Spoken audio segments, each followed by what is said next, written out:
करोड़ों बच्चों में जब कैरियर की बात आती है तो हर बच्चे के मन में एक ही अभिलाषा होती है कि मैं सिविल सर्विस का एग्जाम क्लियर करूं, क्योंकि जब वो अपने जिले में कलेक्टर का, अपने स्टेट में चीफ सेक्रेटरी का, सेंट्रल गवर्नमेंट में सेक्रेटरी का, कैबिनेट सेक्रेटरी का रुतबा, उनका मान सम्मान, उनके अधिकार देखता है तो ये ललक स्वाभाविक है। दोस्तों, इसी तरह के लिए वो अपने सपने सजोता है, मेहनत करता है। और आइए आज हम आपको एक ऐसी शख्सियत से रूबरू कराते हैं जिन्होंने अपने लगन और मेहनत के बल पे सिविल सर्विस एग्जाम क्लियर किया है। और तो मेरे सामने बैठी हैं शालू सोनी, जो जौनपुर की रहने वाली है। तो आइए मैं आपको शालू सोनी से रूबरू कराता हूँ। इसके पहले कि मैं शालू सोनी से आपका परिचय कराऊं, मैं शालू सोनी का अभिनंदन करना चाहता हूं।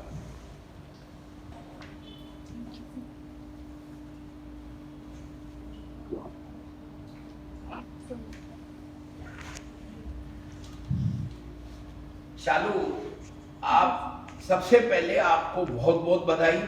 आपने दृढ़ निश्चय से इस मंजिल को हासिल किया। आपके सिविल सर्विस क्लियर करने पे मैं मेरी ओर से, यूथ डेस्टिनेशन परिवार की ओर से आपको बहुत बहुत बधाई, शुभकामना देता हूं। अब आप बताएं कि कैसे आपने इस मंजिल को हासिल किया, कैसे शुरुआत हुई। थोड़ा सा हमारे दर्शकों को, हमारे लोगों को थोड़ा विस्तृत बताएं ताकि हमारी आने वाली पीढ़ी को एक प्रेरणा मिले कि बिना फैमिली बैकग्राउंड के भी एक लड़का और एक लड़की दृढ़ संकल्प होने से इस मंजिल को हासिल कर सकता है।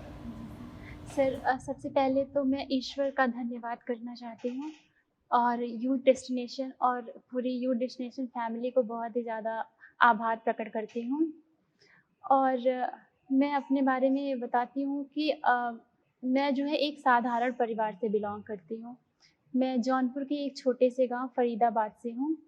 मेरे माता-पिता ज़्यादा पढ़े लिखे नहीं हैं, लेकिन ज़्यादा पढ़े लिखे ना होने के बावजूद भी उनमें हमेशा से ही इच्छा थी कि उनके बच्चे आगे बढ़ें और समाज के लिए कुछ करें। तो इसीलिए मेरे माता-पिता ने हमेशा मुझे सिविल सर्विसेज़ में आने के लिए प्रेरित किया।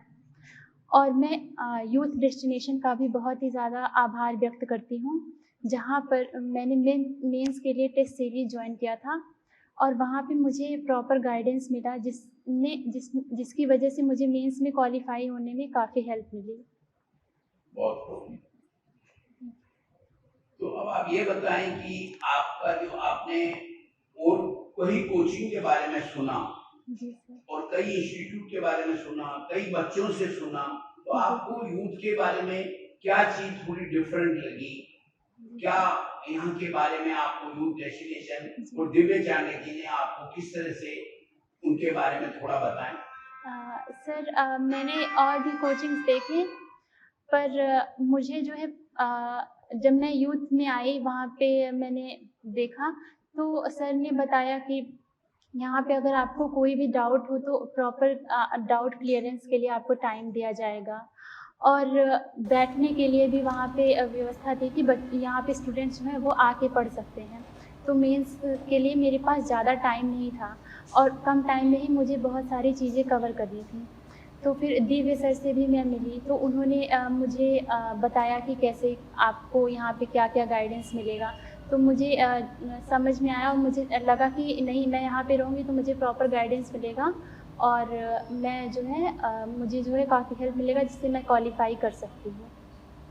बहुत अच्छा, बहुत अच्छा। आपने सिविल सर्विस में आने के पहले सिविल सर्विस के चैलेंज भी समझ लिए होंगे कि आपको किसी दूसरे स्टेट में भी जाना पड़ सकता है, दूसरी लैंग्वेज के लोगों में भी रहना पड़ सकता है। तो क्या आप इन सब के लिए तैयार हैं और कैसे आप इन सब चैलेंजेस को फेस करेंगी और कैसे इस कंट्री के लिए कुछ करने की कैसी ललक, कैसी इच्छा, कैसी भावना आपके अंदर है?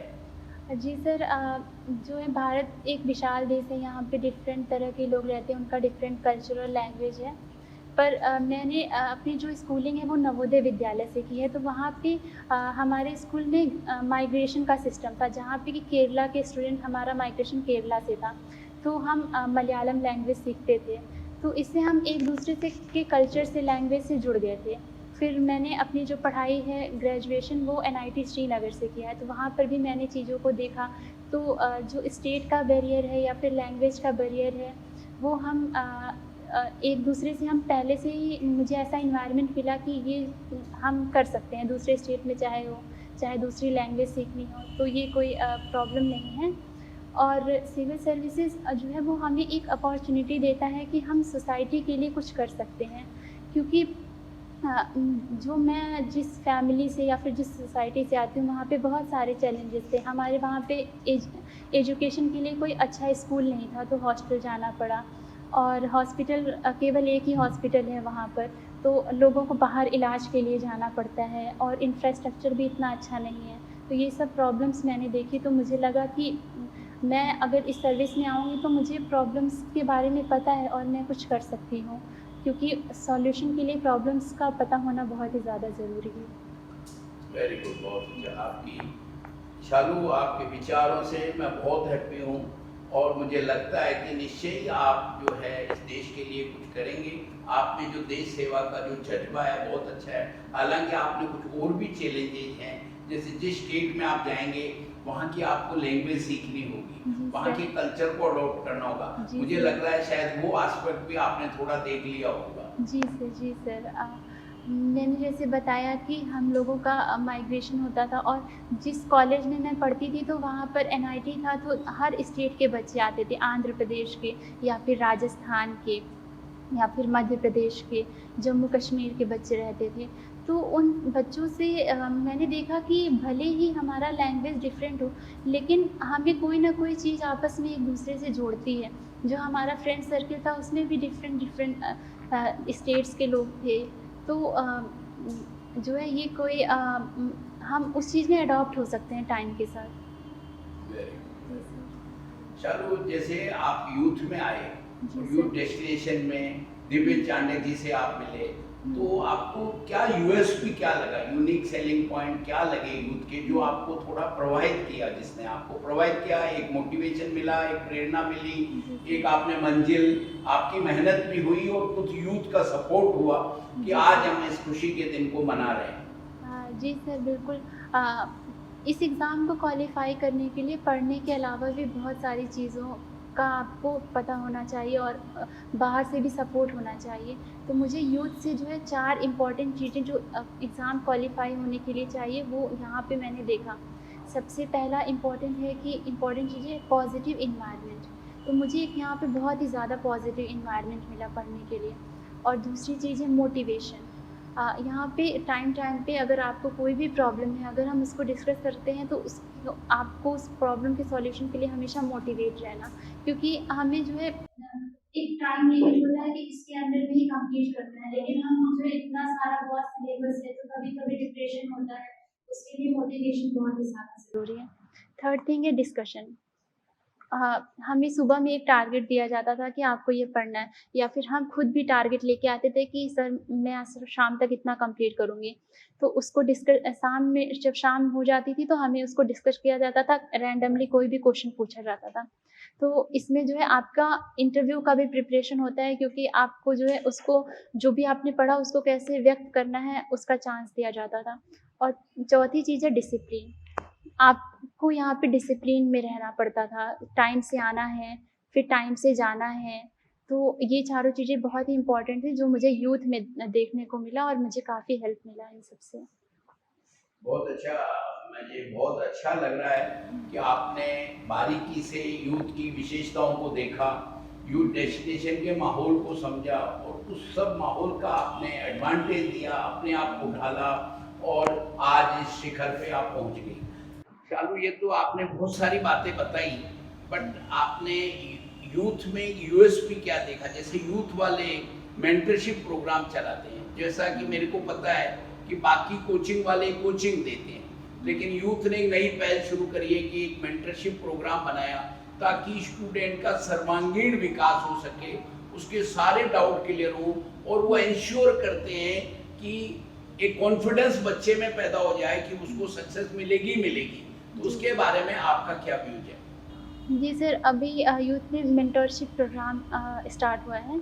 जिसमें कि बच्चों को हर एक प्रॉपर गाइडेंस मिलेगा और उन्हें जो है एक जो 4 इम्पोर्टेंट चीज़ें मैंने बताई यूथ में, उन 4 इम्पोर्टेंट वहाँ पे डिसिप्लिन, मोटिवेशन, पॉजिटिव एनवायरनमेंट ये सब आपको प्रोवाइड होगा और आपको जो है एक सिलेबस कैसा पहले तो इन्फॉर्मेशन दी जाएगा कि क्या सिलेबस है, उसके अकॉर्डिंग ही आपको कुछ टाइम लिमिट दिया जाएगा मेंटरशिप में कि ये आपको कंप्लीट करना है। अगर कोई भी प्रॉब्लम आता है तो आप डिस्कस कर सकते हो कि सर मुझे यहाँ पे प्रॉब्लम है।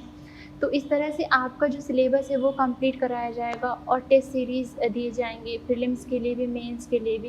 पूरा ओवरऑल जो है आपको प्रिपेयर किया जाएगा एग्ज़ाम के लिए। तो आपको कोचिंग के साथ साथ जो मेंटरशिप प्रोग्राम मिला उसने भी आपको इस मंजिल को हासिल करने में बहुत मदद मिली। जी सर।